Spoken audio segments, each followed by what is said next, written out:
झाल्यानंतर अनेक चर्चांना उधाण आलंय। यावर आता राजकीय प्रतिक्रिया देखील उमटू लागल्यात। एमआयएमचे प्रमुख असदुद्दीन ओवैसी यांनी देखील यावरून पुरातत्व विभागाच्या कार्यपद्धतीवर ताशेरे ओढलेले आहेत।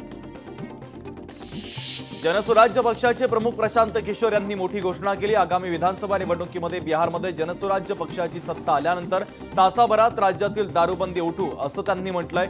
दारूबंदीमुळे बिहारचे 20,000 कोटी रुपयांचे नुकसान होत असल्याचंही प्रशांत किशोर यांनी म्हटलेलं आहे। कोलकाता येथील आर्जिकर वैद्यकीय महाविद्यालयातील डॉक्टर तरुणीच्या बलात्कार आणि हत्येप्रकरणी सीबीआयनं महाविद्यालयाचे माजी प्राचार्य संदीप घोष तसंच संबंधित पोलीस ठाण्याचे पोलीस निरीक्षक अभिजित मोंडल यांना अटक केली आहे। घराणेशाहीच्या राजकारणानं जम्मू आणि काश्मीर या सुंदर प्रदेशाचं नुकसान झालं असा आरोप पंतप्रधान नरेंद्र मोदींनी केला। शनिवारी दोडा येथील प्रचार सभेत त्यांनी हा आरोप केला असून जम्मू आणि काश्मीरमध्ये विधानसभा निवडणूक जाहीर झाल्यापासून मोदींची ही पहिलीच प्रचार सभा होती।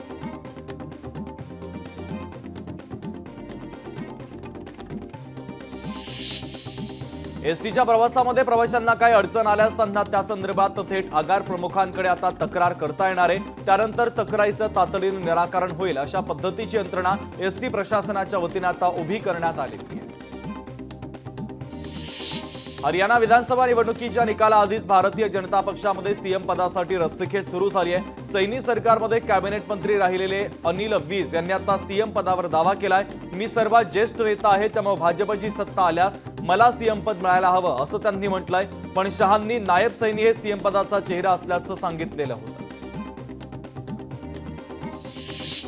धारावी पुनर्विकासाचं गुपचूप भूमिपूजन केल्यानं अदानी समूह आणि डीआरपीपीएलच्या विरोधात धारावी करारमध्ये आता रोष पसरलाय। या पार्श्वभूमीवर अदानी समूहाच्या विरोधातील आंदोलन अधिक तीव्र करण्याचा निर्णय धारावी बचाव आंदोलनानं घेतलेला आहे।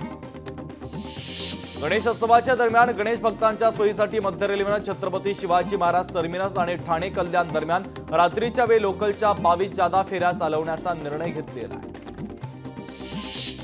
गोंदियामध्ये पालकमंत्री धर्माराव बाबा आत्राम यांनी पूरग्रस्त भागाची पाहणी केली। पुराचं पाणी अनेक गावांमध्ये शिरल्यानं शेतीचं मोठं नुकसान झालंय, त्यामुळे पालकमंत्र्यांनी तातडीनं पंचनामे करण्याचे आदेश अधिकाऱ्यांना दिलेले आहेत।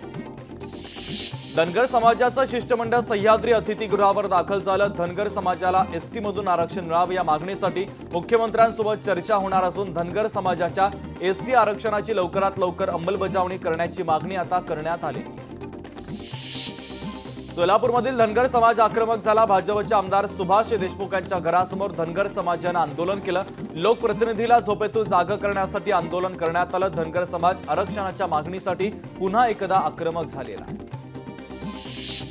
सोलापूरमध्ये सकल मराठा समाज बार्शीचे आमदार राजेंद्र राऊतांच्या विरोधात आक्रमक झाला। राजेंद्र राऊत यांच्या प्रतिमेला जोडे मारत सकल मराठा समाजाच्या वतीनं निषेध आंदोलन करण्यात आलं।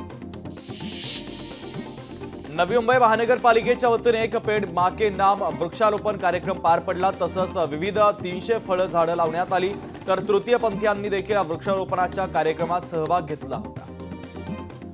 सांगलीच्या जत आणि सोलापूरच्या मंगळवेढा परिसरामध्ये अज्ञात ड्रोनच्या घिरट्या सध्या पाहायला मिळतात। या संदर्भात माहिती मिळाल्यानंतर पोलिसांनी आता रोड पेट्रोलिंग सुरू केली।